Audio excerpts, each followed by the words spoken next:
Hi, so ngayon pag-uusapan natin yung equations transformable to quadratic equations. So, ano yung mga yon?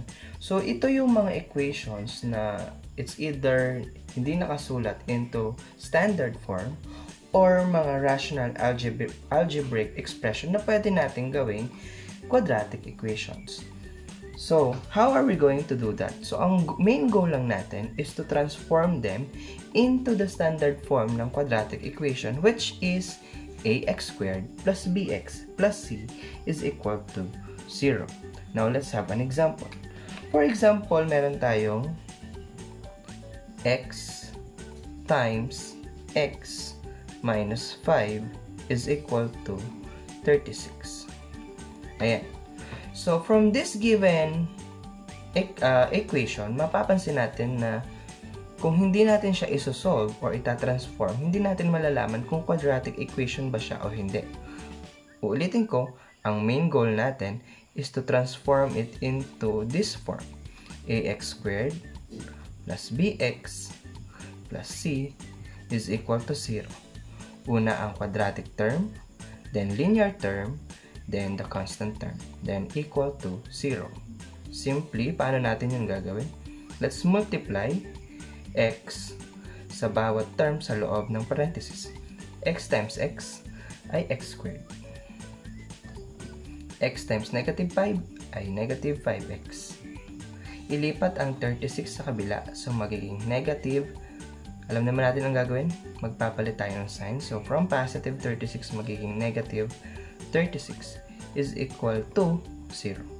So, mapapansin nyo, nasa form na siya ng standard form ng quadratic equation. Ngayon, after finding or transforming it into the standard form of quadratic equation, hanapin natin yung solutions or roots ng quadratic equation na to. So, paano natin gagawin? So, we can use the different methods in finding the roots. We can use factoring, completing the square, or the quadratic formula. Pero kung kaya ng factoring, mas mabilis kasi ang factoring. Anong factors ng x squared? So, that is x times x. Ano ang factors ng negative 36 na ang sum ay negative 5? So, we can, alam ko naman, alam nyo na to, you can use trial and error. So, tingnan natin. Alam naman natin 9 times 4 ay 36. Pero, ang middle ay negative 5. So, ibig sabihin dapat mas malaki yung, or dapat yung 9 ay negative. So, that's why, ang factors ay negative 9 and 4. Bakit? Negative 9 times positive 4 ay negative 36. Negative 9 plus 4 ay negative 5. So, hindi pwedeng positive 9 at negative 4 kasi hindi na siya tatama sa middle term. Kasi kung yan ay positive 9 at negative 4, ang middle term nyo dapat ay positive. Since ito ay negative, so ang sign ng 9 ay negative. Ngayon, let us solve for the roots. We're going to do the zero product property. So we have there x minus 9 equals 0. On the other hand, we have x plus 4 ay equals 0. Ngayon, to solve for x, we have there, ilipat yung negative 9 sa other side. So from negative 9, magiging positive 9.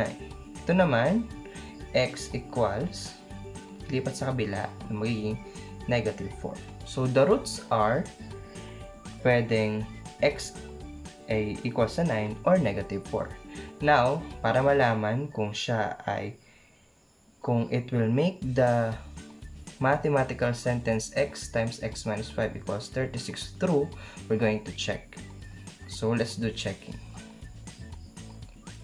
So, check natin kung true ang statement kung ang value na x ay 9. So, we're going to substitute the value of x sa original equation. So, ang original equation natin ay x times x minus 5 equals 36. Ayan. So, let's substitute. Anong value daw ng x? 9.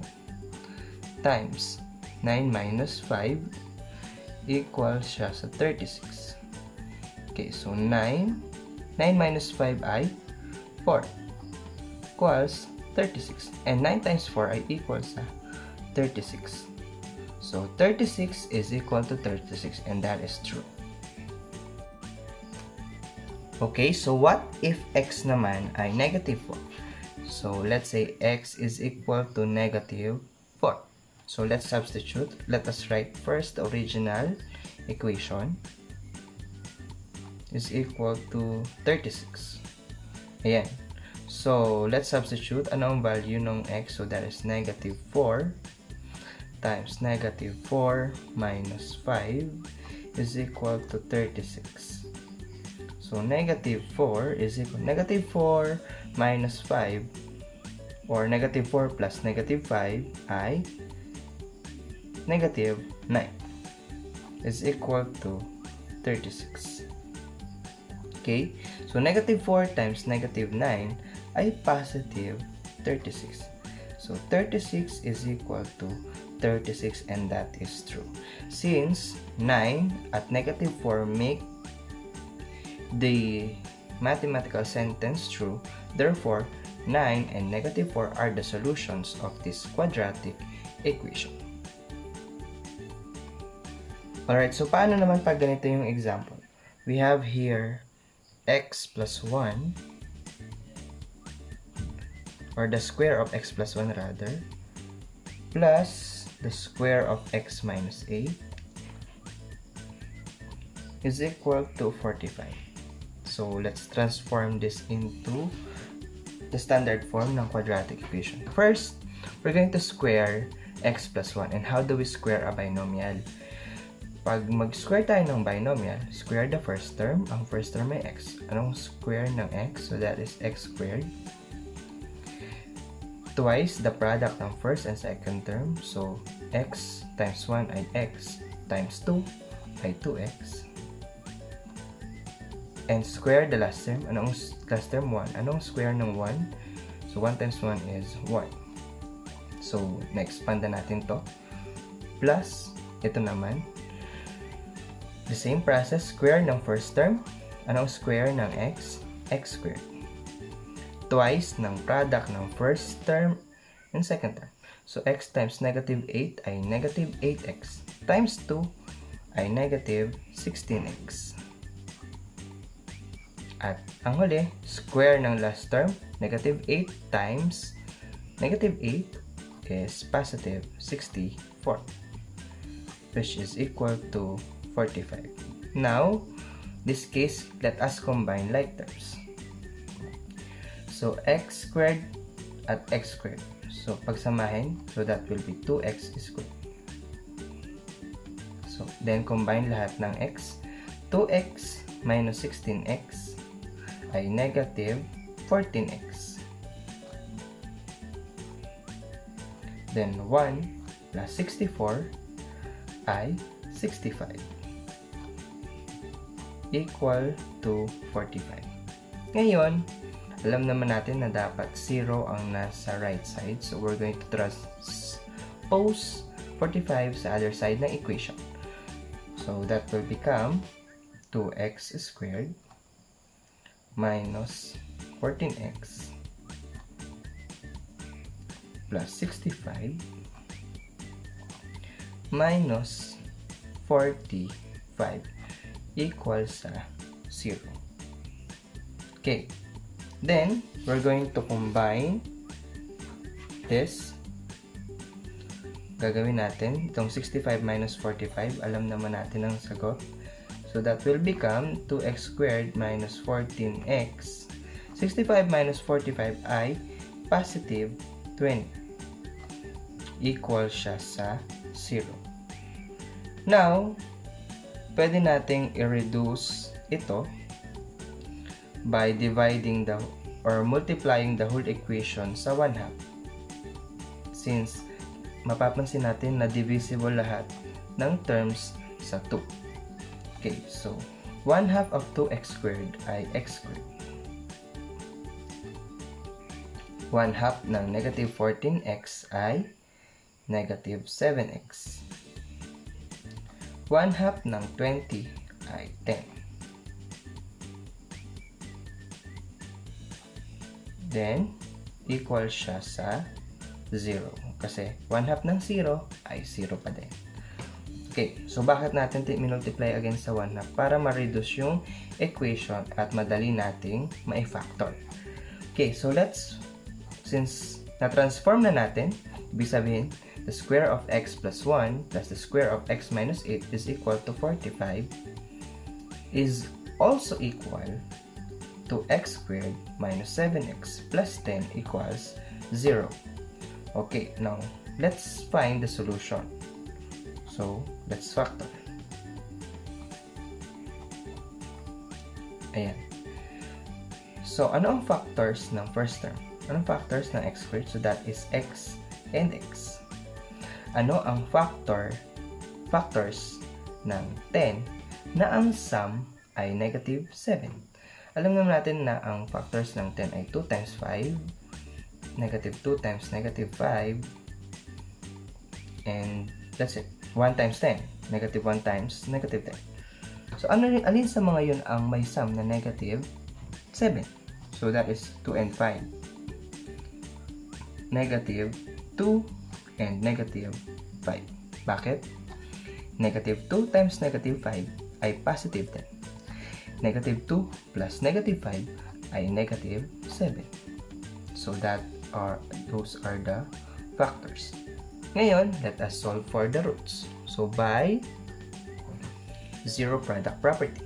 So, that will become x minus 2 equals 0 at x minus 5 equals 0.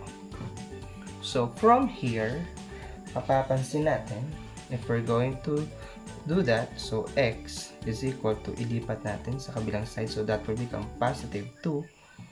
At yung isa, lipat sa kabila, so that is x equals positive 5. So, they are the roots. 2 and 5 are the roots of this quadratic equation. Ngayon, let us check kung sila ay solution ng quadratic equation. So, if these two make the equation true, therefore, they are the solutions of the quadratic equation. Okay, checking tayo.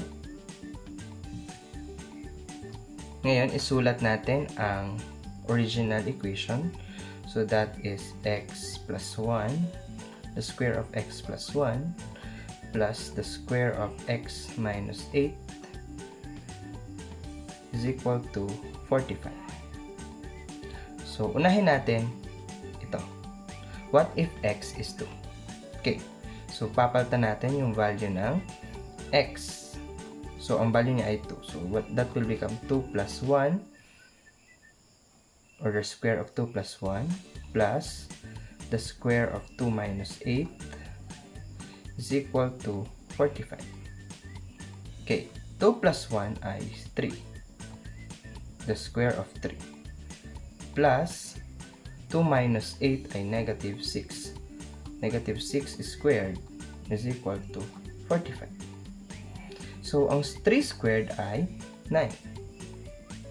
Plus, negative 6 squared ay 36 is equal to 45.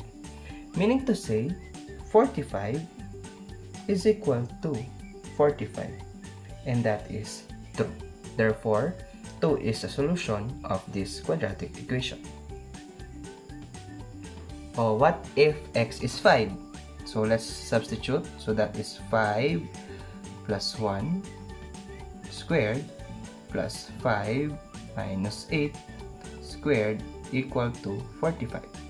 Okay, so 5 plus 1 ay 6 squared. Plus 5 minus 8 ay negative 3 squared is equal to 45. Okay, so 6 squared ay 36. Plus square ng negative 3 ay 9 is equal to 45. And 36 plus 9 ay 45. So 45 is equal to 45. And that is true.